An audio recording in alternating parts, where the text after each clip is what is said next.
गीता में अर्जुन को स्वयं भगवान कह रहे हैं कि उस परमेश्वर की शरण में जा, उसके लिए उन संतों के पास जा जो तत्वदर्शी हो। इसी प्रकार हजरत मोहम्मद को उनका अल्लाह कह रहा है कि कोई और पूर्ण परमात्मा है, उसको पाने के लिए उन तत्वदर्शी संत की तलाश कर। वो प्रभु कौन है, ये जानने के लिए कृपया अवश्य सुनिए जगत गुरु तत्वदर्शी संत रामपाल जी महाराज के अमृत वचन। सत साहिब दर्शकों, ये कहानी है हिमाचल प्रदेश के शिमला जिले की रहने वाली शाहिना जी की, जो एक मुस्लिम महिला हैं। शाहिना जी मुस्लिम मजहब के अनुसार ही इबादत करती थीं, लेकिन मजहबी क्रियाओं को करते करते भी ये शारीरिक समस्याओं से ग्रस्त थीं। हद तो तब हो गई जब शाहिना जी को भूत प्रेत की बाधा ने भी घेर लिया। लेकिन ऐसा क्या हुआ जो इस मुस्लिम महिला ने अपनी मजहबी क्रियाओं को त्याग कर संत रामपाल जी महाराज से नाम दीक्षा ग्रहण कर ली?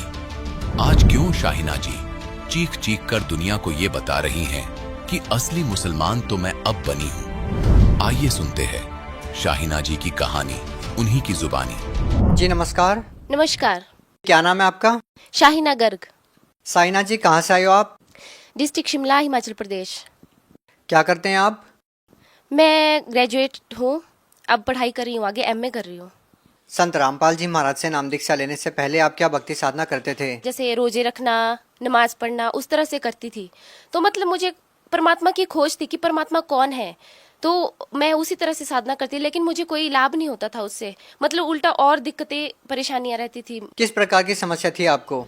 मतलब भूत प्रेत की समस्या होने लग गई थी। किसी ने मतलब कर दिया था, जब दिखाने गए किसी को तांत्रिक के पास, तो उन्होंने कहा कि पीर वगैरह छोड़े हुए हैं, जैसे मुसलमान धर्म में होते हैं, मुसलमानी पीर छोड़ा हुआ है। तो सब देखने गए तो सब यही बोलते थे कि ठीक हो जाएंगे, मतलब जंतर वगैरह धुनी वगैरह दे देते थे, तो ठीक नहीं हो पाती थी मैं। मतलब थोड़े टाइम ठीक होंगी, फिर वही हाल हो जाती थी। फिर मैंने एक हिंदू धर्म में शादी की, तो हिंदू धर्म में शादी करने के बाद जो उस वहाँ पे जो परंपरा है, जिस तरह की देवी देवताओं की पूजा करते हैं, वो भी करती थी। मैं क्या शायद यहीं पे परमात्मा मिल जाए, तो वहाँ पे भी कोई लाभ नहीं होता। 3-4 महीने थोड़ा ठीक रही, उसके बाद फिर वही दिक्कत होने लग गई। उसी मुसलमानी पीर जो लगाया हुआ था वो दिक्कत होने लग गई। तो मेरे ससुर मुझे दिखाने ले जाते थे, कभी तांत्रिक के पास, पंडितों के पास, तो सब यही कहते थे कि ठीक हो जाएगी, ठीक हो जाएगी। फिर वो दे देते, जंतर वगैरह दे देते, फिर थोड़े टाइम में वो खराब हो जाते थे, फिर करते थे फिर और करवाना पड़ेगा, फिर से जंतर लगवाना पड़ेगा। फिर बहुत ज़्यादा पैसा खर्च हो रहा था, सब कुछ। मतलब दिक्कतें इतनी मैं मेंटली परेशान बहुत हो गई थी, घर से भाग जाती थी। मतलब मुझे बहुत दूर से पकड़ के भी लेके आते थे घर वाले कि पता नहीं कहाँ चली जाती है, बहुत दिक्कत। आर्थिक स्थिति भी ठीक नहीं थी फिर हमारी। फिर उसके बाद हमारे रिलेशन में ही है शिमला में, उन्होंने संत रामपाल जी महाराज जी से नाम दीक्षा ली हुई है पहले से, तो हम उनके पास गए कि इस तरीके से प्रॉब्लम होती है, तो अब क्या करें। फिर उन्होंने कहा कि आप संत रामपाल जी महाराज जी की शरण में जाइए, आपको कुछ नहीं होगा, आप ठीक हो जाओगे। फिर हमें कुछ अजीब सा लगा कि नहीं, ये ऐसा नहीं हो सकता। जैसे हम अब अपने तरीके से करते थे साधनाएं, तो हमें कुछ ठीक नहीं लगता था। फिर हम घर चले गए, उन्होंने हमें किताब दी, ज्ञान गंगा पुस्तक दी, तो हम उसे लेके घर चले गए। 3-4 महीने वो किताब वैसे ही रही, हमने पढ़ी भी नहीं। फिर मतलब वो भूत प्रेत इतना परेशान करने लग जाता था। तांत्रिक घर पे आए, उन्होंने कहा कि यहाँ पे कुछ है, कि जो इस लड़की को परेशान कर रहा है पीछे से ही है, मतलब मायके से ही, पीछे से ही है, किसी ने किया हुआ। तो हमने वो पुस्तक भी नहीं पढ़ी थी। मतलब जब बहुत ही ज़्यादा दिक्कत होने लगी, फिर मैंने अपने हस्बैंड को कहा कि कुछ तो इस किताब में होगा, कि हम देख तो ले एक बार। फिर हमने उसको पढ़ा। फिर पढ़ने के बाद फिर हम इतना नहीं, मतलब कि नहीं, ऐसा हो ही नहीं सकता, ऐसा कैसे हो सकता है। फिर हम अपने उन्हीं के रिलेशन में जो है उनके पास गए, जिन्होंने संत रामपाल जी महाराज जी से नाम दीक्षा ली है, उनके पास गए। फिर उन्होंने कहा, बेटा देवी देवता कुछ इससे आगे कर्म को नहीं काट सकते, वो उतना ही दे सकते हैं जितना हमारे कर्मों में लिखा है। फिर उन्होंने बोला कि कर्म में जो लिखा है वही होगा। फिर हमने कहा कि ठीक है। जब बहुत ही दिक्कत होने लगी, फिर हमने बोला कि एक बार जाके देखते आश्रम में। हमने जून 2014 में नाम दीक्षा ली गुरुजी से, संत रामपाल जी महाराज जी से। बहन जी, आपने बताया कि जब आपने संत रामपाल जी महाराज द्वारा लिखित पुस्तकें पढ़ी तो आपको बहुत अजीब लगा। ऐसा क्या लिखा था उस पुस्तक के अंदर? उसमें देवी देवताओं को, जैसे कि उनके अपने मूल मंत्र हैं, उनको ऐसे पूजा नहीं करना, जैसे धूप देते हैं हम या कहीं व्रत करते हैं, वो चीज़ उसमें सब कुछ मना थी। कि ऐसा कैसे हो सकता है, कि पंडित क्या हमें गलत बताते थे? तो फिर मैं क्या एक बार देखते हैं जाके, जब हम पंडितों का मान सकते हैं तो संत रामपाल जी की महाराज जी के शरण में जाके एक बार देखते हैं। आपको संत रामपाल जी महाराज जी से नाम दीक्षा लेने के बाद क्या कुछ लाभ भी मिला? बहुत लाभ मिले। मैं मुझे तो बहुत ही लाभ मिले। मैं जब संत रामपाल जी महाराज जी की शरण में गई, वहाँ पे लाइन लगी होती है आशीर्वाद के लिए, आशीर्वाद देते हैं। तो उन्होंने जैसे आशीर्वाद दिया, सिर पे हाथ रखा, उन्होंने कहा ठीक, सब ठीक हो जाएगा। सिर्फ इतना ही कहा, सब ठीक हो जाएगा। जैसे ही संत रामपाल जी महाराज जी ने सिर पे हाथ रखा तो ऐसा लगा कि हमारे मन से पता नहीं कितना बड़ा बोझ उतर गया, पता नहीं कितना ही बोझ था हमारे सिर पे जो उतर गया। फिर मतलब सब कुछ ठीक हो गया हमारा। हम घर आए, हमने जोत जलाई, सब कुछ किया। फिर उसके बाद हमारा सब कुछ ठीक हो गया, मतलब कोई ऐसी दिक्कत वाली बात नहीं रही। मतलब जो मेरे को भूत प्रेत की बाधा थी वो भी चली गई। 3 सालों से हम दिखा रहे थे, कहीं भी ठीक नहीं हो रही थी वो भूत प्रेत की जो बाधा थी। पंडितों ने तो यहाँ तक ऐसा बोल दिया था कि इन दोनों की तो बनेगी नहीं, हस्बैंड वाइफ की बनेगी नहीं, इसको घर वापस भेज दो, ये जहाँ से ये आई है इसको वापस भेज दो। लेकिन हमने हार ही नहीं मानी। मेरे तलाक तक के पेपर रेडी हो गए थे। मेरे फादर ने तलाक के पेपर रेडी कर दिए थे कि 2 दिन बाद पेपर आ जाएंगे और आप तैयार रहना भी। पर हमने हार ही नहीं मानी। हम फिर संत रामपाल जी की शरण में चले गए। हमने कहा कि अब जब इतने के पास गए तो उनके पास जाके भी देखते हैं। तो हम आपसे जानना चाहते हैं कि संत रामपाल जी महाराज से नाम दीक्षा लेने के बाद आपका जो तलाक होना था, क्या वो हुआ? नहीं जी, आज हमारी शादी को 6 साल हो गए हैं। तो वो मतलब संत रामपाल जी महाराज जी की शरण में आने से वो बला ही टल गई सारी। और क्या क्या लाभ हुए?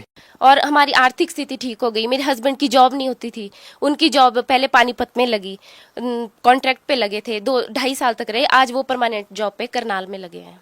बहन जी, जैसा कि हम देखते हैं कि जो भी संत रामपाल जी महाराज जी से नाम दीक्षा लेता है उनकी सारी समस्याएं दूर हो जाती है, उनकी बीमारियां ठीक हो जाती है। क्या संत रामपाल जी महाराज जी कोई क्रियाक्रम करने के लिए बोलते हैं, या कोई जड़ी बूटी देते हैं, या कोई दवाई देते हैं? क्या कारण है? ना ही वो कोई जड़ी बूटी देते हैं, ना ही वो कोई झाड़ा लगाते हैं, वो कुछ नहीं करते। वो सिर्फ जो हमारे शास्त्रों में जो साधना लिखी गई है उसे वो सही तरीके से हमें बताते हैं कि हमारे शास्त्रों में ये लिखा है, आप सही साधना करिए। देवी देवताओं को पूजना नहीं है, वो आदर के योग्य है, उन्हें आदर देना है, उन्हें सम्मान करना है। उनके मूल मंत्र हैं जो हमारे गीता जी में लिखे हैं। लेकिन हमारे पंडित जो है वो शास्त्रों के विरुद्ध ही साधना करवा रहे हैं। उन्होंने अर्थों के अनर्थ कर रखे हैं। वो बिल्कुल भी मतलब ऐसे कि अनजान आदमी होता है, जैसे अनजान बच्चा होता है, उस तरह से वो काम कर रहे हैं। आप भगत समाज को क्या संदेश देना चाहते हैं? भगत समाज को यही संदेश देना चाहूंगी कि आप संत रामपाल जी महाराज जी की शरण में आइए, पूर्ण मोक्ष उन्हीं से मिलेगा। वही शास्त्रों के अनुसार सही साधना बता रहे हैं। धन्यवाद बहन जी। नमस्कार दर्शकों, अभी आपने सुने संत रामपाल जी महाराज से दीक्षा प्राप्त करके सुखी हुए भक्त के अनुभव। अब देखिए जगत गुरु तत्वदर्शी संत रामपाल जी महाराज के मंगल प्रवचन। जैसे एक आयुर्वेद में लिखा है कि शहद और घी को यदि समान मात्रा में मिला दिया जाए तो विष बन जाता है, और उसको विषम मात्रा में बनाया जाए तो वो अमृत बन जाता है। जैसे 2 चम्मच शहद और 1 चम्मच घी डाल दिया तो अमृत बन गया, और दोनों 1-1 चम्मच मिला के खा लिया तो विष का काम करता है।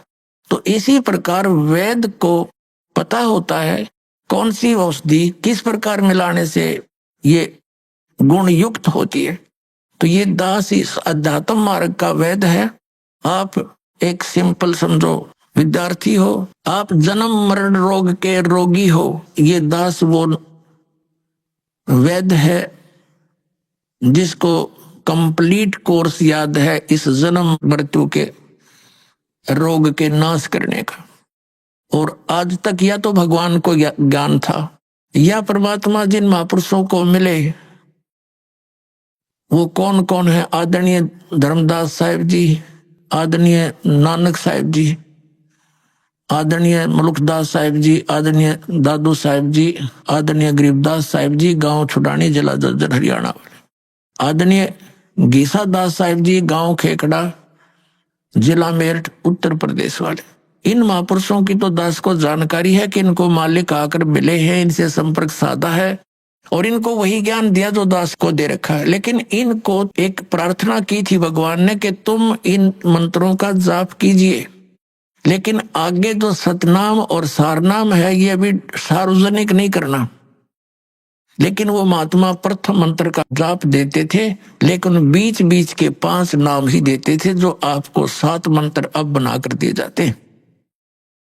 इसलिए गुरु ग्रंथ साहिब में 5 मंत्रों का और 5 धुनात्मक शब्दों का जो जिक्र है, वो इन्हीं कमलों के अंदर, सभी भगवानों के इनमें कमलों में ये धुन हो रही है।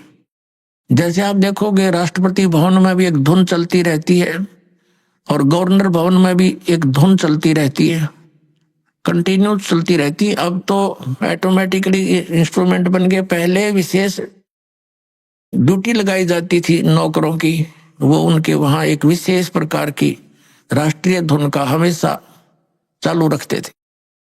तो इस प्रकार इन सभी भगवानों के इन कमलों में स्थानों पर जहां जहां ये इनके लोग है, वहां ये धुनें हो रही है, और उनका फिर हम सुन रहा है इस टेलीविजन में, हमारे शरीर में। जैसे कोई भी कार्यक्रम कहीं हो रहा है तो टेलीविजन पर हम यहाँ देख रहे हैं, लेकिन वो टेलीविजन में नहीं है, वहां तो हम देख रहे, सुन रहे हैं, वो वास्तव में कहीं और होता है। तो ऐसे ये मंत्र हैं। तो पुण्यात्मा, जो दास आपको मंत्र देता है, जो ज्ञान देता है, ये बिल्कुल फाइनल समझ लेना। और उपदेश प्राप्त होने के बाद केवल आप दास जो आदेश आपको दे उसका पालन करना है, उसमें अग्रम मग्रम नहीं करनी, नहीं तो फिर आप भक्तिहीन हो जाओगे। तो कहने का भाव यह कि आज का जो सत्संग चल रहा है किस उद्देश्य से है कि ये वो समय है जो हमें मोक्ष प्राप्त कराएगा। परमात्मा ने कहा था 600 वर्ष पहले जब मालिक कबीर परमेश्वर जी आए थे कि जब बिचली पीढ़ी आवेगी धर्मदास जी, कि तब तक तू इस मंत्रों को छुपा के रखना, इस मूल ज्ञान को भी डिक्लेयर मत करना तुम, नहीं तो इन काल के भेजे हुए दूतों के ये मंत्र और ये नाम ज्ञान सब हाथ लग गया तो वो भी यही प्रचार करते पाओ। जैसे राधा स्वामी पंथ है, डेरा सच्चा सौदा सरसार, ये जगमाल वाली, ये कृपाल सिंह ठाकुर सिंह, और ये ब्यास वाला डेरा जय गुरुदेव, और ये भिवानी वाला, दनौद वाला, जो ताराचंद वाला, ये सारे श्रद्धालु बेचारे चले तो थे भगवान पाने के लिए, लेकिन ये शिवजाल का फंस गए। उसने कख पता नहीं था, 5 नाम काल के जाप करे और करवाए और भूत बन गया।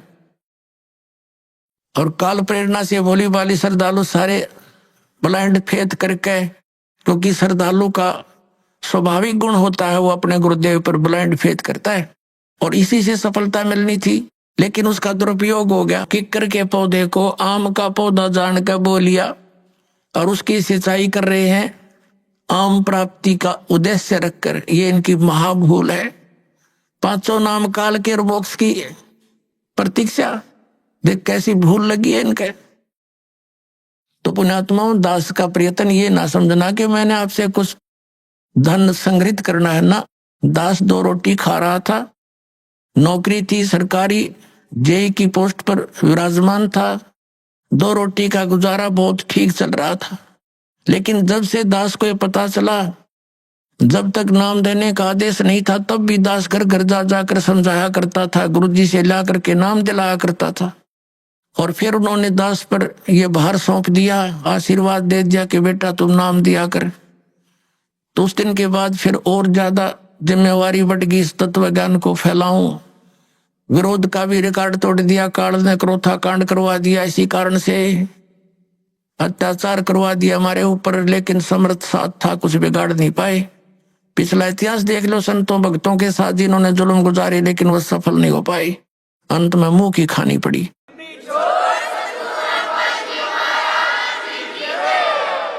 और यही दशा अब इनकी हो रही है। तो पुण्यात्मा, परमात्मा का एक विधान है, क्योंकि परमात्मा कबीर जी जब आए थे उनके साथ भी बहुत कैर तोड़े थे, नकली गुरुओं ने जुल्म करवाए थे।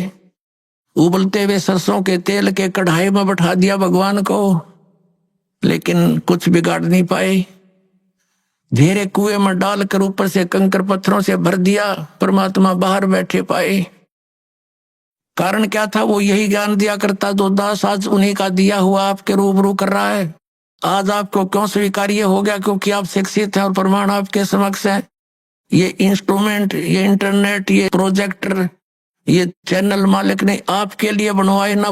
जीव सत्र की सोच नहीं है ये इस तरह के इंस्ट्रूमेंट बना ले। ये पहले ना बनाया, आज तो 100 साल पहले कहाँ थे ये, हैं? वही मनुष्य थे। हरिन तो अच्छे बुद्धिमान और बहुत अच्छे नेक आत्मा थी।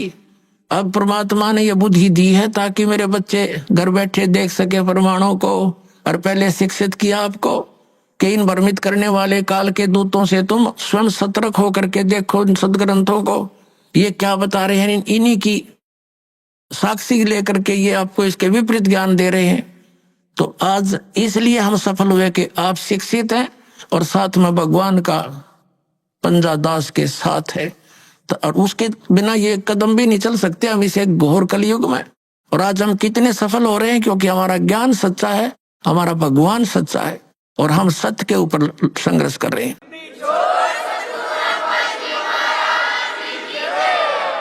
अब जो प्रसंग चल रहा है कि हम परमात्मा की भक्ति, परमात्मा की प्राप्ति के लिए ट्राई कर रहे हैं, लेकिन शास्त्र विधि त्याग का मनमाना आचरण करके हम वहीं के वहीं खड़े हैं। हमारा हर तरह से गिरावट में आ गए, हम हमारे विचार गिरावट में आ गए, हमारी क्रियाओं में बहुत अंतर हो गया। सराउंडिंग का क्षेत्र हम देखते हैं, जहां भी देखते हैं हमारे बच्चे जो उपदेश लेकर जाते हैं, क्योंकि इन्होंने तो सब बुराई छोड़नी है, तो घर में, पड़ोस में, रिश्तेदारी में, सब जगह वही बुराइयां ग्रस्त हैं। बीड़ी, शराब, मांस, तमाकू, माया जोड़न की चर्चा, दूसरा ज्ञान नहीं। तो पुण्यात्माओं, कुछ दिनों के बाद हमारी संख्या बढ़ती जाएगी। जब हमारी संख्या बढ़ेगी तो बुराई वाले लोग शर्माने लग जाएंगे। उनको अब तो कोई शर्म नहीं रही, बाप बेटा इकट्ठे बैठ कर दारू पीवे, बता शर्म रही? फिर छोटे छोटे बच्चे भी धिक्कारेंगे, कोई रिश्तेदार भी आ जाएगा, आप क्या पी रहे हो, ये कोई शराब पीने की चीज है? इसके कहते हैं मदरा पीवे कड़वा पानी, 70 जन्म कुत्ते के जानी। इस तरह के प्रमाण दिया करेंगे हमारे बच्चे। कहते हैं सुरापान मदमासा हारी, गमन करे भोग पर नारी, 70 जन्म कटेंगे शीशम, साक्षी साहेब है जगदीशम। और परमात्मा कहते हैं 100 नारी जारी करे सुरापान 100 बार, एक जन्म हुक्का भर दे वो डूबे काली धार। ये तमाकू के अंदर इतना दोष है कि एक पर स्त्री गमन करने वाले का पर द्वारा स्त्री का खोला, 70 जन्म अंधा हो डोला। सुरापान मदमासा हारी, और जो गमन करें भोगे पर नारी, 70 जन्म कटेंगे शीशम, साक्षी साहेब है जगदीशम। जो ऐसे पाप करेंगे उनके 70 जन्म तो लगातार वो बलि के बकरे बनेंगे। परमात्मा ने कहा कि एक पर स्त्री गमन करने का क्या बताया है कि 70 जन्म तक अंधा होकर धक्के खावे और फिर 70 जन्म वो बलि का बकरा बनकर गल कटवावे। कितना घोर पाप है। और फिर कहते हैं ऐसे ऐसे 100 नारी जारी करे 100 सुरापान 100 बार। एक बार सुरापान करने का कितना पाप है। मदरा पीवे कड़वा पानी और 70 जन्म कुत्ते के जानी। जो मदरा एक बार भी पीते हैं 70 जन्म कुत्ते के होंगे। जैसे आप मैं इस मारीची जी के जो महावीर जैन के जीव की कथा सुनते हो, 60 करोड़ बार गधा, 30 करोड़ बार कुत्ता, तो ये इन्हीं दोषों के प्रतिफल में बनते हैं। तो हम गलतियां कर जाते हैं किसी जन्म में, फिर वो लिखे जाते हैं, इकट्ठे होते हैं, फिर वो भोगने पड़ते हैं। तो क्या बताया है, मदरा पीवे कड़वा पानी, शराब पीता है जो 70 जन्म कुत्ते के जानी। आज तो टिट्टी पाक रहा, घुट्टी ला के होटलों में बैठ के मौज मार रहा, फिर कुत्ता बन के गंदी नाली के जल को पिया करेगा। ले अब तेरी मदरा ये बन गई, मदरा पीवे कड़वा पानी, 70 जन्म कुत्ते के जानी। फिर क्या बताते हैं, 100 नारी जारी करे। जो 100 नारी बर नारी भोगेगा उसको कितना घोर पाप होगा। और सुरापान 100 बार, एक बार सुरापान यानी शराब पीने का कितना दोष है, अभी आपको बता दिया। ऐसा 100 बार कर ले और एक चलम हुक्का भर दे, पीने वाले का तो गर्क बेड़ा है ही, एक हुक्का भर के देने वाले को इतना पाप लगेगा। क्योंकि कोई दोष में सहयोग देता है, कोई हत्या करने जाता है, उसकी मदद कर रहा है, उसको उठा के उसको हथियार दे रहा है कि ले कर ले काम, तो दोनों दोषी हैं वो। तो यहाँ क्या बताया कि 100 नारी जारी करे सुरापान 100 बार, एक चलम हुक्का भर दे और डूबे काली धार। जैसे आपने गीता के अध्याय नंबर 7 के श्लोक नंबर 29 में सुना है कि जो व्यक्ति सभी कर्मों से परिचित है, पूरे अध्यात्म ज्ञान से परिचित है और तत्परम से परिचित है, तत्परम यानी परम अक्षर ब्रह्म से, तो वह केवल जरा और मरण से छूटने का ही प्रयत्न करते हैं। वो यहाँ की बकवादों में आश्रित नहीं रहते, यहाँ की किसी वस्तु की डिमांड नहीं करते, दोष भक्ति के अनुकूल साधना वही करते हैं और उसमें बाधक वस्तु को ग्रहण नहीं करते। तो ये हमारे बच्चे इन पूरे अध्यात्म ज्ञान से और इस सभी पूरे कर्मों से परिचित हो जाएंगे, तो फिर वो आम व्यक्ति को जो भी उनके संपर्क में आवेगा उनके गुणों से परिचित कराएंगे कि ये मत करो आप, ये पाप लगता है। अब छोटे छोटे बच्चे भी, कोई रिश्तेदार आता है वो बीड़ी वगैरह मंगवाता है, वो मना कर देते हैं, आपकी और सब सेवा कर देंगे पर ये नहीं करेंगे क्योंकि इसमें हमें दोष लगेगा, और आप हमारे घर पर भी इसको पीने की कृपा ना करना, हमें हानि हो जाएगी।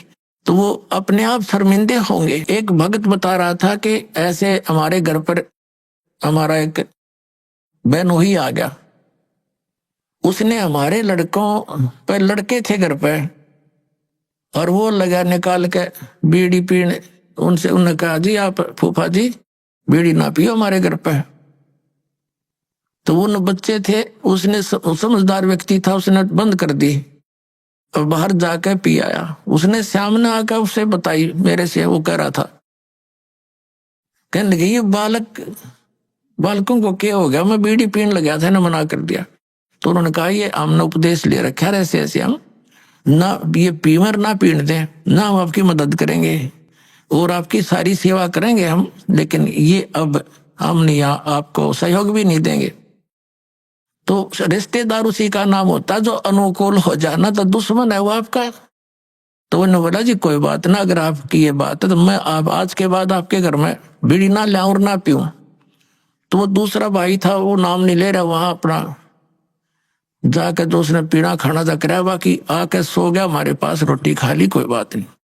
फिर वो गया हुआ था किसी कारण से कहीं पर, वो ही कहीं दूसरी रिश्तेदारी में, वो कह रहे थे कि हम ऐसे ऐसे वहां जाएंगे, तो भी चलेगा कि? तो वो खुद कह रहा था हमारा बहनोई कि वहां जाओ तो भाई अपना बीड़ी माचिस बाहर धर दियो, यानी खुशी के, उसने कोई उलाहना नहीं दिया, बल्कि उनको आगाह किया कि वहां लेके मत जाना, उड़ा नहीं बढ़न देंगे तुमने बीड़ी माचिस समेत। तो वो रिश्तेदार भी अच्छे थे, बोला बहुत अच्छी बात है, हम ठीक है, उनके नियम को क्यों भंग करेंगे। तो धीरे धीरे उस रिश्तेदार ने भी उपदेश ले लिया, जब देखा कि बालक भी इतना ज्ञान रखते हैं, बुराई से दूर रहना चाहते हैं, और हम बुराई कर रहे हैं तो हमारे बालक भी ग्रहण करेंगे। तो उस बुद्धिमान व्यक्ति ने भी उपदेश ले लिया, अपने बच्चों को इस मार्ग पर लगा दिया। तो ऐसे ये बुराई अब कम होगी। और पहले हम क्या करते थे, जब हम छोटे छोटे थे, हमारी बहनों के बटेऊ आते थे बहनोई, तो हमारी स्पेशल सेवा लगाई जाती थी कि इनकी चलम ठंडी नहीं होनी चाहिए, ना तो बेइज्जती हो जाएगी, यानी इनका हुक्का इतना प्यारा है, ये कंध्याड़ बैठे रहियो स्पेशल।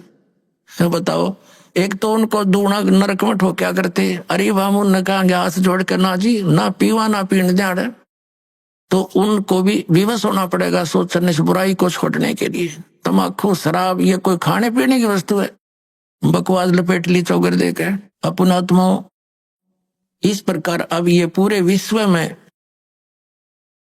एक अच्छी लहर दौड़ेगी, विकार रहित होंगे, और जो माया जोड़न की दौड़ लाग रही पुण्यात्माओं या कति खत्म होएगी ज्ञान के आधार से।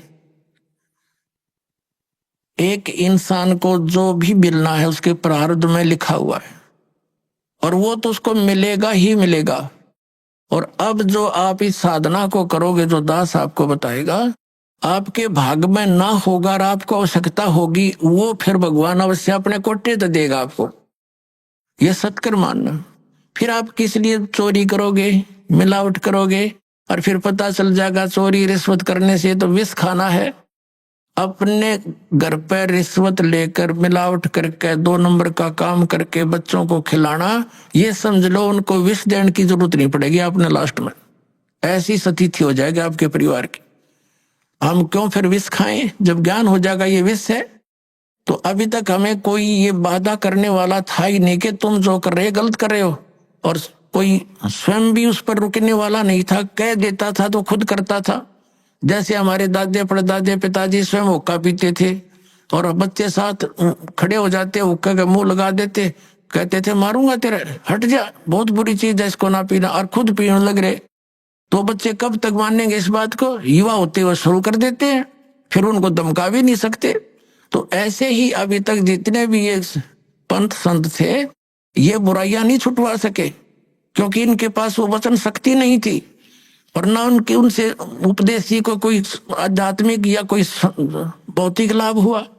तो अब आपको सारे काम होंगे जो भगवान किया करता है। आपको परमात्मा मिल गया, परमात्मा के गुणों में लिखे हैं, वो रोगी को सुखी करे, निसंतान को संतान दे। भाई और भी हमारे ऊपर आने वाले प्रारब्ध के दुखों को भगवान दूर करता है, इसलिए भक्ति करते थे, इसलिए परमात्मा की खोज करते थे। ये गुण है मालिक के। जैसे बिजली के गुण हैं, बिजली के गुणों में लिखा है कि बल्ब भी जलेगा, ट्यूब भी जलेगी, पंखा भी चलेगा, कूलर भी चलेंगे, और पशुओं का चारा काटने की मशीन भी चलेगी, आटा पीसने की चक्की भी घुमाती है वो। तो ये गुण है, लेकिन वो गुण कब होंगे? जब उसका कनेक्शन मिल जाएगा, तब वो फल देगी। तो पुण्यात्माओं, जैसे ये पहले जितने भी संत पंथ हैं ये शास्त्र विदिता का मनमाना आचरण हमें दे रहे थे, ये हमें कनेक्ट नहीं कर सके उस पावर से जो लाभ दिया करती है।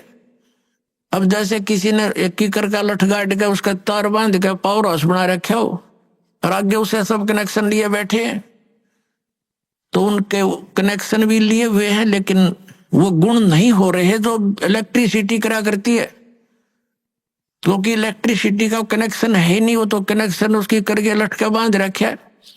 तो इसी प्रकार ये शास्त्र विदिता का मनमाना आचरण करने वाले, जिनका आप कोई गुरु नहीं, जैसे श्री शिवदयाल जी राधा स्वामी पंथ के प्रवर्तक, उनका कोई गुरु नहीं, यानी आगे कनेक्शन नहीं जहां से पावर आनी थी, वो तो कीकर का लठ था एक समझ लो, और उससे फिर ये इतने तार जोड़ दिए सबने, और किसी को खक नहीं हो रहा, सारे लौट पेट कर बैठे हैं घर पे, क्योंकि इनको पता नहीं था कि कनेक्शन जोड़ कहाँ रखा है इन्होंने।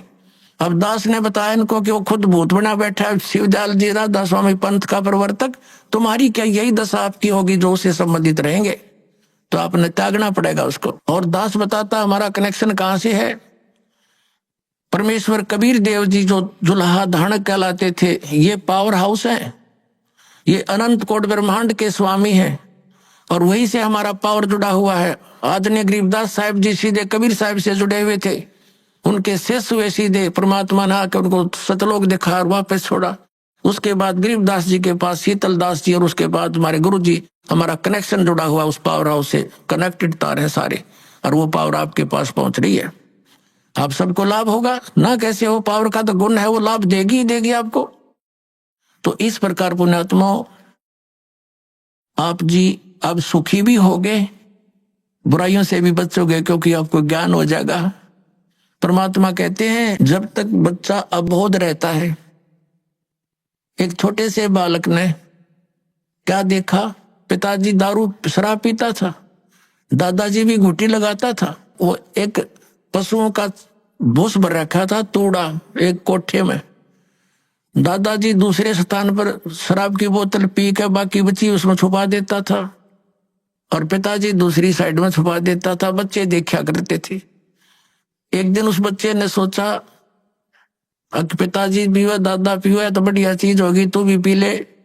उसमें कीड़े मारने की दवाई थी, कोई विष था, वो बोतल भी उस तूड़े में दाबे रखी थी। उस बच्चे ने हाथ उठ मारा, किसी कोई पावे वो मैं भी पीऊं। वो अब कीड़े के जो तेल था, मारने के जो विष था, वो हाथ लग गया, गाल का कप में पी गया। 5-10 मिनट बाद छोड़े पड़ मरा पाया, सोना देखा और बोतल धरी, कप रखा। तो पुण्यात्माओं, और जब उस बच्चे को ये पता हो जाएगा कि ये तो विष है, हाथ भी ना लावर, दूसरा ने भी नौका दूर रहियो भाई, ये तो मर जाएगा इससे। तो पुण्यात्माओं, परमात्मा हमें ये आगाह कराते हैं कि कौन सा विष है, कौन सा अमृत है। और जब आपको ये ज्ञान हो जाएगा फिर बताते हैं, जैसे किरका जहर का रंग होरी हो, कहो कौन तिस खावे राम रंग होरी हो। होरी माने खुशी। जैसे कहीं पर विष का कण भी गिरा हो और आपको पता चल जाए ये विष का कण है, कहते उस कण को भी कौन खाओगा, किरके को उठा के दूर गिर का होगा, मिट्टी में दाब देगा और हाथ धोएगा, कहीं हमें प्रभाव ना कर जाए। तो परमात्मा कहते हैं, जैसे किरका जहर का रंग होरी हो, कहो कौन तिस खावे राम रंग होरी हो। यानी भगवान के रंग में हम इसे रंग जाएंगे और फिर होरी होरी माने खुशी खुशी होगी हमारे घर में।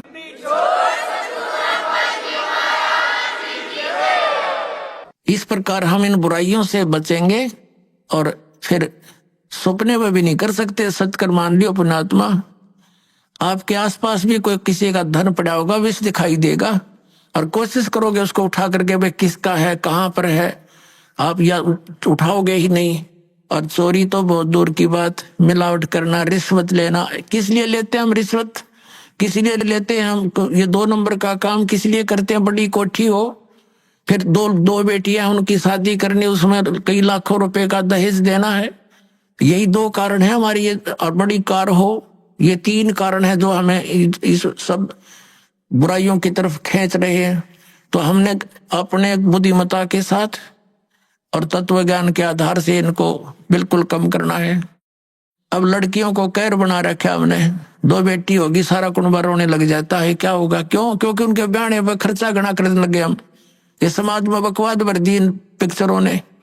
तो अब हमने इसको खत्म कर देना है। बेटी का ब्याह करना है, सिंपल वैसे करो। विवाह तो भगवान करके भेजा है, संयोग वही जोड़ता है। माँ बाप 2-2, 3-3 साल धक्के खाए जाते हैं, संस्कार नहीं होता, परमात्मा 1 मिनट में कर देता है। तो वो मालिक का किया हुआ होता, उसको हमने सिर्फ उनको मिलन करना बच्चों का, परमात्मा की वाणी बोल दे और सिंपल साधारण तरीके से उनका विवाह करो जाओ, कभी कुछ नहीं दे। और बच्चों को भी ये ज्ञान हो जाएगा कुछ दिनों में कि परमात्मा देगा, उससे पूरा, उससे हमारा सफलता होगी, माँ बाप के दिए हुए से कभी सफलता नहीं होगी। अब हम कितना दे सकते हैं अपने बच्चे को, ये क्या माँ बाप आजीवन उसको दे सकता है सारे इतना दहेज में? नहीं दे सकता। बच्चा अपना करे और खावे, भगवान पर आश्रित रहे, फिर भगवान देगा तब सफलता होगी। तो ये बकवाद हमने घर करी देखम देखा, अब इसको त्यागेंगे कति, सिंपल मकान बनावाएंगे। आज कोठी गार्डन पे 2-5-10 लाख रुपये की इधर उधर से कर लिए, कोठी बना दी हैं, और फिर मृत्यु होगी, वह कोठी नौकी न रहेगी। आप कुत्ता बने का उसकी गली में बैठा छाया में, और वहां भी ना बैठने देखो, आते मारेगा लठ। तो हमने इतना ही काम करना है जो हमारा भक्ति में बाधक ना हो। हम सारा जीवन किले बनाने में, कोठी खरीदने के चक्कर में 100 पाप कर बैठते हैं, वो पाप हमारे साथ चले जाते हैं, वह कोठी और कार यही रह जाती है। तो इस ज्ञान के आधार से आप जी ने सबसे पहले तो हमने इस विवाह की क्रियाओं को बदलना पड़ेगा। उसके बाद फिर हमने इन कोठियों की जरूरत क्या है गणी, एक सिंपल मकान बनाओ जो भगवान ने आपको दे रखा है, अवश्य बनाओ, ठीक गर्मी सर्दी से बचने के लिए। और समय की, वर्तमान की जो आवश्यकताएं हैं, आपको कार भी चाहिए, मान ले स्पीड अच्छी होगी जमाने की, मोटरसाइकिल चाहिए, आप विश्वास करना परमात्मा आपको वो भी देगा, लेकिन सदुपयोग के लिए उसमें परमात्मा की कैसेट लाके चले, उसके अंदर भगवान की टेप चलावे, मालिक की चर्चा करता जावे और आवे, तो वो आपको सबको दे सकता है। मालिक के घर में किसी चीज की कमी नहीं, लेकिन दुरुपयोग ना हो।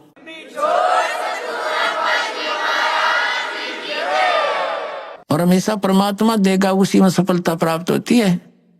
और भगवान तो इस मिट्टी का सोना बना के दे दे आपको, पता नहीं कहां कहां से बरकत कर देगा। बीड़ी शराब मांस तम्बाकू छोड़ दिया, आप पर बरकत होगी। आपके रोग होना था वो लागत 2 लाख रुपए, अरे 100 रुपया की दवाई से मालिक ठीक कर देगा, बहाना सा करके, तो होगी बचत सारे शुरू। और पाप से दूना दुख होता बढ़ता चला जाता है। एक पैर में थोड़ा सा दर्द होया था एक व्यक्ति के, नौकर टांग कट के पीछा छूटा, और अब नाम लेने के बाद डॉक्टर सलाह देते हैं कि टांग कटती अगर तो 2 दिन लेट हो जाता था। अब वो टांग बच की 200 रुपए की दवाइयों से। तो पुण्यात्मा, पुण्य और पाप के ऐसे फल अलग अलग बन जाते हैं। तो हम पुण्य करेंगे तो परमात्मा हमारे साथ होगा, विधान है उसका। तो जो हानि ज्यादा होनी है वह थोड़े में टल जाएगी। परमात्मा कहते हैं कि सतगुरु शरण में आने से आई टले बला, और जय मस्तिष्क में सूड़ी हुआ काटे में टल जा।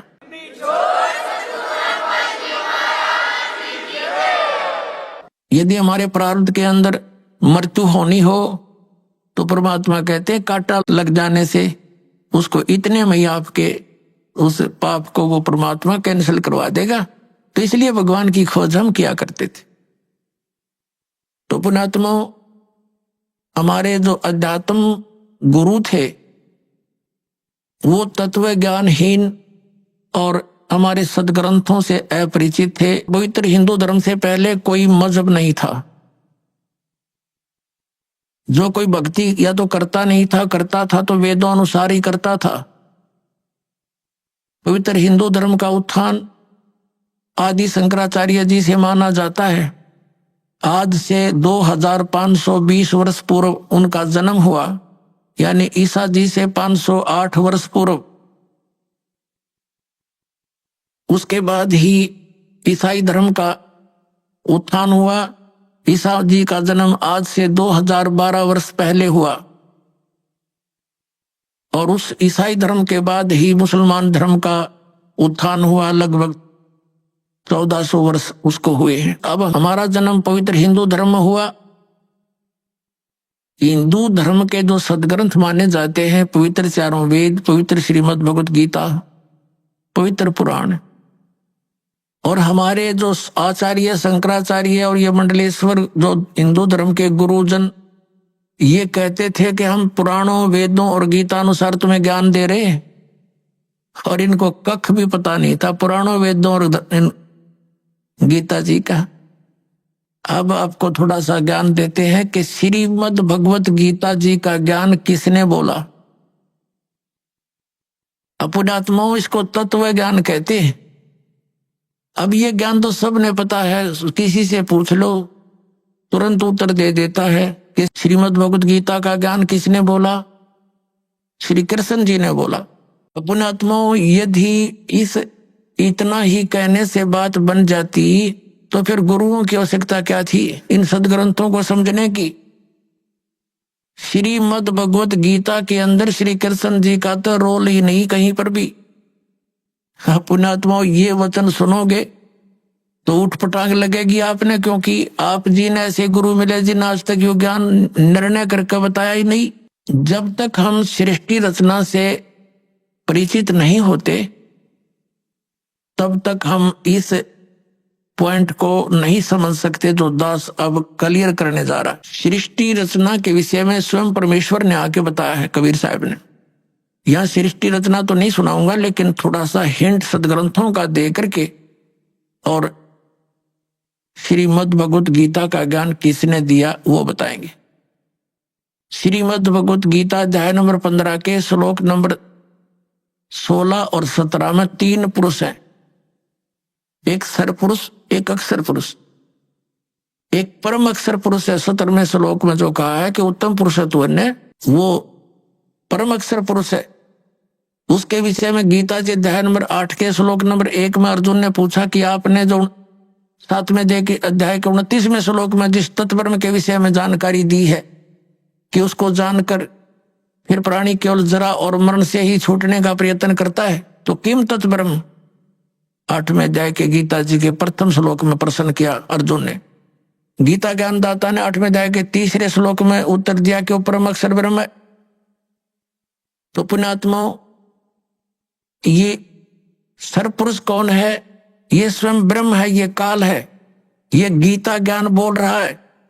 अक्षर पुरुष कौन है? जो 7 संघ ब्रह्मांड का स्वामी है, उसका यहाँ कोई रोल नहीं है। इसलिए हमारे इस अध्यात्म ज्ञान में इस पृथ्वी लोक पर विशेषकर 2 पुरुषों का, 2 भगवानों का रोल है। एक तो इस सरपुरुष यानी ब्रह्म का, जो श्री कृष्ण जी में प्रवेश करके गीता जी का ज्ञान बोल रहा है, जिसने ज्ञान बोला, और दूसरा परम अक्षर ब्रह्म है जो उत्तम पुरुषत्व अन्य परमात्मा इति उदाहरते यह लोक चरमावि सेवी वर्ती अवे ईश्वर है। गीता जी अध्याय नंबर 15 के श्लोक नंबर 17 में। और 8वें अध्याय के 3रे श्लोक में गीता ज्ञानदाता स्वयं कहता है वो परम अक्षर ब्रह्म है। तो ये गीता ज्ञानदाता 8वें अध्याय के 13वें श्लोक में कहता है कि ओम इति एकाक्षरम ब्रह्म व्यवहारण माम अनुस्मरण ये प्रयाति तजन देहम स याति परमागति। मुझ ब्रह्म का केवल एक ओम मंत्र है और इसका जो उच्चारण करके श्रवण करता हुआ शरीर छोड़कर जाता है, ओम नाम से मिलने वाली जो परम गति उसको प्राप्त होता है। वो कौन सी है? ब्रह्मलोक। ओम नाम से ब्रह्म का है, ब्रह्मलोक में रहता है ब्रह्म, तो ब्रह्म प्राप्ति होती है। 8वें अध्याय के 16वें श्लोक में लिखा है ब्रह्मलोक पर्यंत भी जन्म मृत्यु के अंदर है। ये भी पूर्ण मोक्ष नहीं हुआ क्योंकि ब्रह्मलोक में गए हुए प्राणी भी वापस आते। और गीता ज्ञानदाता स्वयं भी कहता है 2रे अध्याय के 12वें श्लोक में, 4थे अध्याय के 5 और 9 श्लोक में, 10वें अध्याय के 2रे श्लोक में कि अर्जुन तेरे और मेरे बहुत जन्म हो चुके। इसलिए 18वें अध्याय के 62वें श्लोक में गीता ज्ञानदाता कहता है कि तू सर्वभाव से उस परमेश्वर की शरण में जा, उसकी कृपा से ही तू परम शांति को, सनातन परम धाम को प्राप्त होगा। गीता जी अध्याय नंबर 15 के श्लोक नंबर 4 में कहा कि जब तत्वदर्शी संत मिल जा उसके बाद उस परमेश्वर के उस परम पद की खोज करनी चाहिए जहां जाने के बाद साधक फिर लौटकर कभी संसार में नहीं आते। और जिस परमेश्वर ने सब ब्रह्मांडों की रचना की है और केवल उसी की भक्ति करो, ये गीता ज्ञानदाता कहता है। तो इससे सिद्ध है कि श्रीमद् भगवत गीता का ज्ञान देने वाले से भी कोई और एक सुप्रीम पावर है। अब श्रीमद् भगवत गीता का ज्ञान कौन दे रहा है? जो ये कह रहा कि मेरा एक ओम नाम है, ओम नाम ब्रह्म का है। और ये ब्रह्म कौन है? ये काल है। इसने प्रतिज्ञा कर रखी है कि मैं कभी किसी के समक्ष नहीं आऊंगा, मेरे कर्म और जन्म अलौकिक है। गीता जी अध्याय नंबर 4 के श्लोक नंबर 9 में यह कहता है कि अर्जुन मेरे जन्म और कर्म दिव्य है, अलौकिक है। अपनात्माओं, अब हम आपको श्रीमद् भगवत गीता जी का ज्ञान किसने बोला ये थोड़े से संक्षिप्त में सुनाएंगे। श्री कृष्ण जी का तो रोल ही नहीं है गीता जी के ज्ञान में। कैसे कि श्री कृष्ण जी युद्ध के पक्ष में नहीं थे इस महाभारत के युद्ध में, और 2-3 बार वो गए हैं शांति दूत बनकर, समझाने की चेष्टा की है कौरव और पांडवों को। लास्ट में यहां तक जब फैसला कर लिया कि भी एक तरफ मैं होऊंगा, एक तरफ मेरी सेना होगी और मैं शस्त्र भी नहीं उठाऊंगा, प्रतिज्ञा कर ली। अभी आपने सुने संत रामपाल जी महाराज के मंगल प्रवचन। आइए अब सुनते हैं संत रामपाल जी महाराज से नाम दीक्षा लेकर सतभक्ति करके अद्भुत लाभ प्राप्त करने वाले अनुयायी के विचार। दर्शकों, विश्वास और भक्ति ने किया चमत्कार जब जयफूल जी के जीवन में आया आध्यात्मिक रोशनी का प्रकाश। यह कहानी है रोहतक, हरियाणा के निवासी जयफूल जी की, जो कि आर्थिक तंगी से परेशान थे और साथ ही ये हार्ट अटैक की समस्या से भी पीड़ित रहते थे।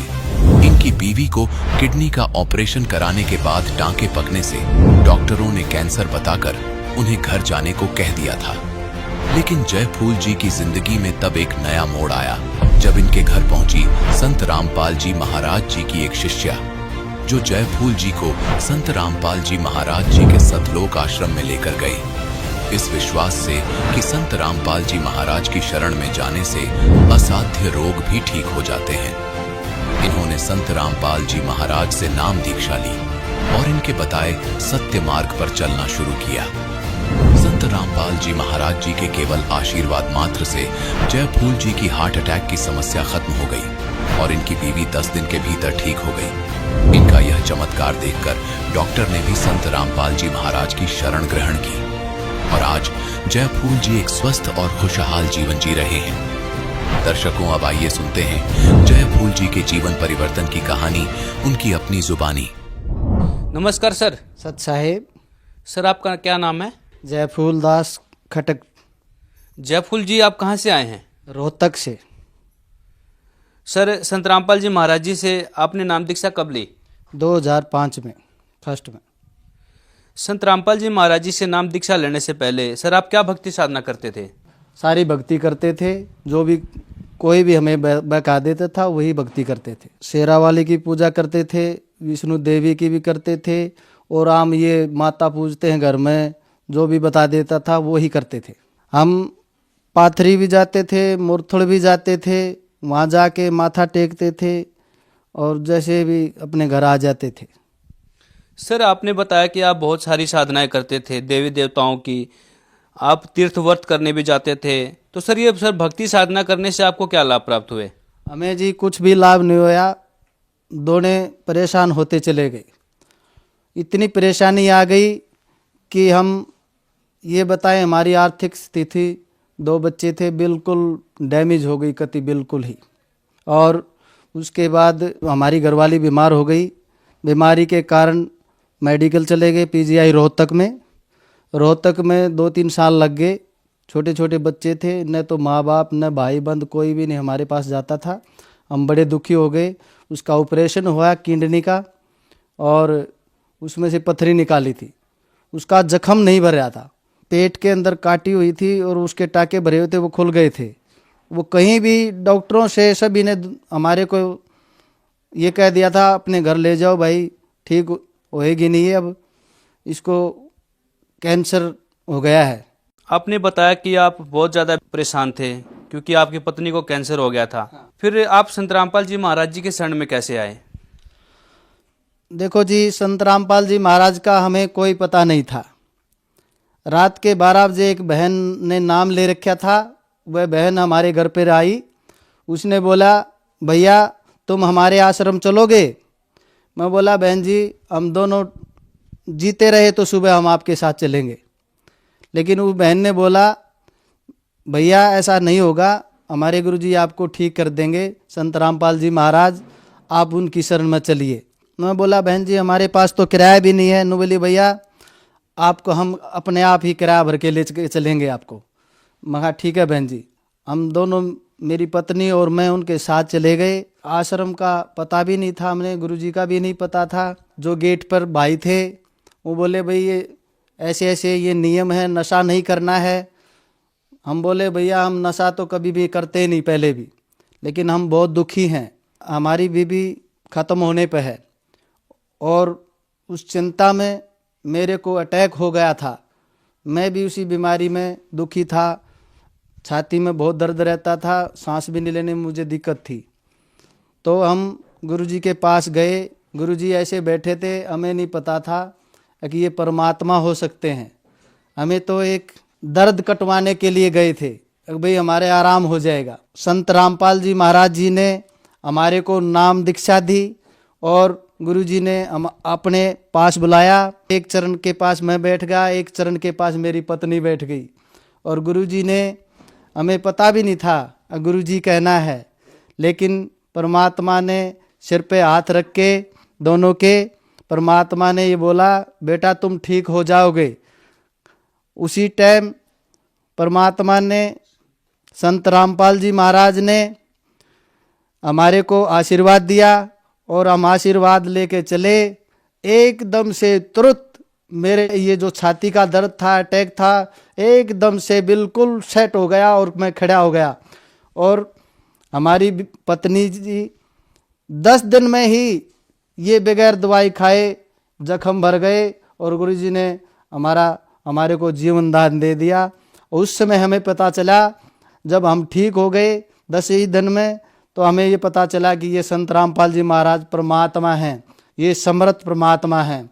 उसी दिन से परमात्मा की दया से हम, गुरुजी की दया हो गई संत रामपाल जी महाराज की, हम दोनों बिल्कुल सही हो गए। सर आपने बताया कि आपने संत रामपाल जी महाराज जी से नाम दीक्षा ली तो आपको हार्ट अटैक आता था, वो ठीक हो गया। आपकी पत्नी को कैंसर की समस्या थी, कैंसर की बीमारी थी, वो ठीक हो गई। तो सर आपने संत रामपाल जी की बताई हुई भक्ति की, उसके बाद आपको कोई और शारीरिक, आध्यात्मिक या मानसिक लाभ हुए? हाँ जी। देखो हमारे पास मकान भी नहीं था, संत रामपाल जी महाराज ने बहुत अच्छा मकान बनवा दिया है। जो भी सुख सुविधाएं इस संसार की होती हैं गुरुजी ने हमारे को वो प्रदान कर दी है। और 1 महीने पहले डॉक्टरों ने बोला तुम्हें काला पीलिया हो गया है, तुम्हारा लीवर खत्म हो गई है। वो हमारे पास पीजीआई रोहतक की रिपोर्ट भी है और जिस टाइम वो डॉक्टरों ने ये बताया कि तुम्हारी दोनों किडनी खत्म हो गई हैं, लीवर भी खत्म हो गया है और बचने के लायक नहीं रहे हो, तो उसी समय हमने सतगुरु रामपाल जी महाराज से प्रार्थना कराई। गुरुजी बोले बेटा डॉक्टर की सलाह ले लेंगे और मेरा बेटा ठीक हो जाएगा। मैं जी बिल्कुल ये रिपोर्ट साथ में है, किडनी और मेरी ये लीवर बिल्कुल ख़त्म हो चुका था और ये रिपोर्ट देख लो। परमात्मा ने आशीर्वाद देते ही वहीं से 3 दिन के अंदर रिपोर्ट मेरी ऐसे बदल दी पीजीआई रोहतक में, जैसे आप अपनी आंखों से देख लो। ये कार्ड है पीजीआई रोहतक का, ये रिपोर्ट है जो इसमें डैमेज दिखाया गया है किडनी को और लीवर को। बिल्कुल संत रामपाल जी महाराज से प्रार्थना हुई, उसके बाद की रिपोर्ट ये है जो बिल्कुल ओके है। ये किडनी की देख लो, 115 की जगह 121 कुल 21 हो गया है, जहाँ 115 दिखाया गया था। 6.8 की जगह 9 आया, पॉइंट सिर्फ 9। और एक डॉक्टर ने तो जो भगत नरेश बन गया है, वहाँ पर इंडोस्कोपी करता है, उसने गुरुजी का संत रामपाल जी महाराज का ये देख के नाम भी ले लिया। सर आपसे एक बात हम और जानना चाहेंगे कि आपने बताया कि आपको किडनी की समस्या थी, आपका लीवर और आपकी किडनी बिल्कुल डैमेज हो चुकी थी, लेकिन जब संत रामपाल जी महाराज जी से आपने प्रार्थना की आपका लीवर और किडनी ठीक हो गया है। तो सर आज का विज्ञान का समय है और जो बीमारी आपकी दवाइयों से ठीक नहीं हो रही थी वो संत रामपाल जी महाराज जी के मात्र आशीर्वाद से और उनकी बताई हुई भक्ति करने से ठीक हो जाती है। तो सर कैसे संभव है? संत रामपाल जी महाराज शास्त्र अनुकूल भक्ति देते हैं। शास्त्रों में लिखा है जो वो परमात्मा जगत गुरु होगा, अगर किसी की मृत्यु हो जाती है तो उसकी मृत्यु को भी बढ़ा देते हैं, उसकी आयु को बढ़ा देते हैं। वो जगत गुरु संत रामपाल जी महाराज की कृपा से हमें भी जीवन दान मिल गया है। इस बच्चे को संत रामपाल जी महाराज ने जीवन दान दिया है। इसके ऊपर 1.5 क्विंटल का 1 क्विंटल 56 किलो का गेट मैंने बनवा रखा है। उसको पेंट करके फर्श पे रखा हुआ था, सीधा खड़ा हुआ था और ये बच्चा वहाँ चला गया। उसके ऊपर इसकी मम्मी ने कोई बलियान इसका सुखा रखा था, वो उतारने लगा तो वो गेट ऐसे की ऐसे इसके ऊपर आ गया और मैं सतनाम का जाप करने लग गया। मेरे ऊपर गेट आया और मेरे सिर के नीचे तकिया लगा दिया। संत रामपाल जी महाराज ने दामोदर सेठ की तरह मेरा जहाज डूबता हुआ बचा लिया। 1.5 क्विंटल का गेट बड़ा आदमी के ऊपर भी गिर जाए तो वो भी खत्म हो जाए, काट दे वो। और इस बच्चे के सिर्फ थोड़ा हा इतना ही कट लगा था और परमात्मा की दया से सिर के मंडासा मार के अपने आप मोटरसाइकिल पर बैठा। उसकी मम्मी रो रही थी। उसकी मम्मी बोली बेटा क्या होगा? न बोला तुमने ऐसे ही गुरुजी से परमात्मा पे संत रामपाल महाराज पे आज तक यही शिक्षा दी है, गुरुजी ने इतना ही विश्वास है, मेरे को विश्वास है, दर्द है। और मोटरसाइकिल पर अपने आप बैठ के मेडिकल रोहतक सिविल हॉस्पिटल में ले गए और वहाँ तक बच्चा बोल रहा था पापा गुरुजी साथ थे, मुझे सतनाम का जाप कर रहा था मैं, और वहाँ जाने के बाद मुझे पता नहीं बेहोश हो गया। नमस्कार जी। नमस्कार सर। क्या नाम है आपका? धीरज कटकदास। धीरज जी, अभी आपके पिताजी ने बताया कि आपके ऊपर एक 2.5 क्विंटल का गेट गिर गया था और फिर आपने संत रामपाल जी महाराज जी को याद किया तो आप बच गए। सर हम आपसे जानना चाहेंगे कैसे हुआ था, ये क्या वाकया था? मैं सुबह स्कूल जा रहा था तो सुबह 6 बजे नहा के मैं गेट से बलियान उतारने लगा तो गेट ऊपर पड़ गया, नीचे फर्श था। गेट ऊपर पड़ा जैसे ही तो मैंने सतनाम का सुमन चालू कर दिया और गुरुजी ने मेरे सिर के नीचे तकिया लगा दिया। साइड में 50 किलो गेहूँ रखे थे, गेट की दलक में वो भी उठकर गेट के ऊपर गिर गई और गेट गिरते ही मैंने रुका मारा, मम्मी आगे मेरे ऊपर गेट गिर गया। फिर मम्मी आई, मम्मी ने गेट उठाया तो मैं तुरंत निकल गया और बाहर खड़ा हुआ। फिर बेबे ने बताया कि इसके मम्मी इसको सर में खून आ गई, तो मैंने हाथ लगाया तो यहीं से बीच रहे थे और सिर यहाँ से फटा था तो खून काफ़ी निकल गया था। लेकिन फिर मेरे चाचा बाहर आए तो मोटरसाइकिल पर फिर हॉस्पिटल में ले गए और संत रामपाल जी महाराज जी की कृपा से मैं बच गया।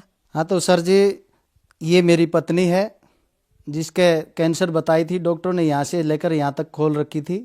किडनी का पत्थरी का ऑपरेशन किया था और यहाँ से यहाँ तक खोल दिया था, लेकिन वो टाके सीलते हैं, ऐसे सीला तो वो टाके बंद नहीं हो रहे थे, खुद जब दोनों खुलते चले गए थे।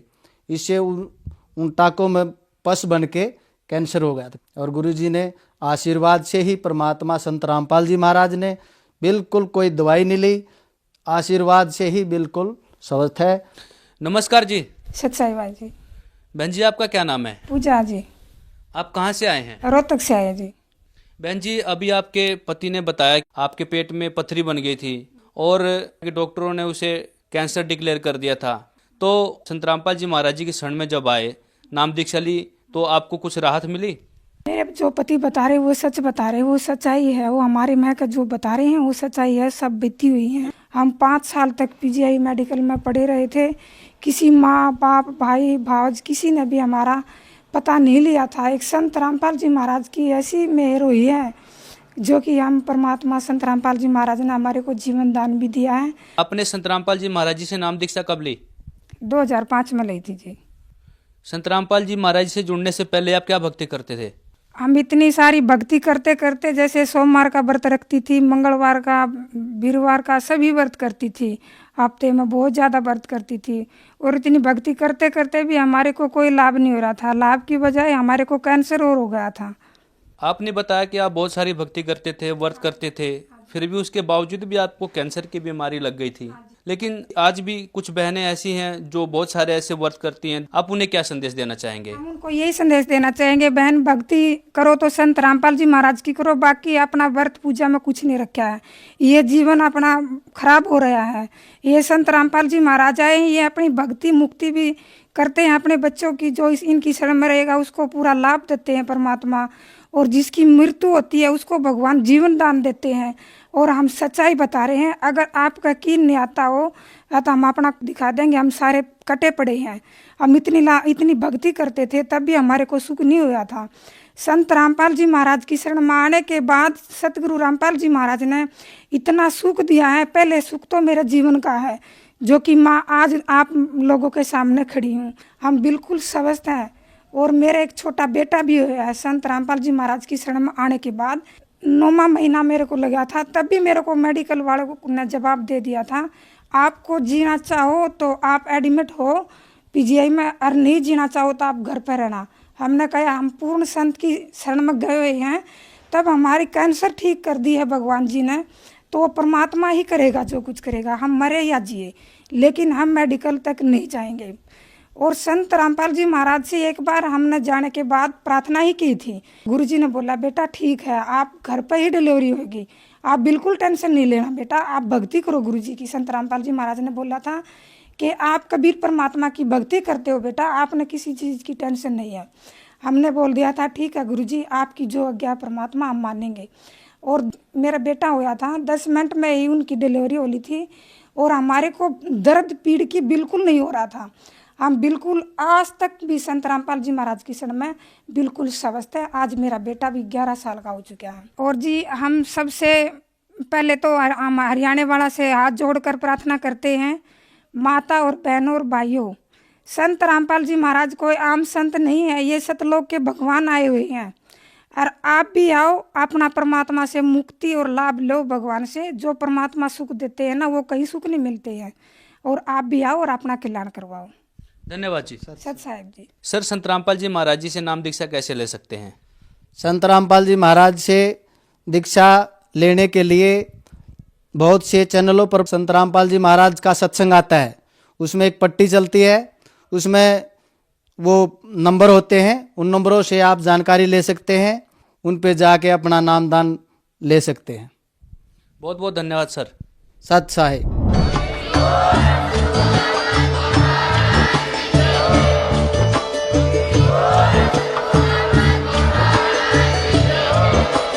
आप सुन रहे थे जगत गुरु तत्वदर्शी संत रामपाल जी महाराज जी के मंगल प्रवचन। अधिक जानकारी के लिए विजिट कीजिए हमारी वेबसाइट www.jagatgururampalji.org।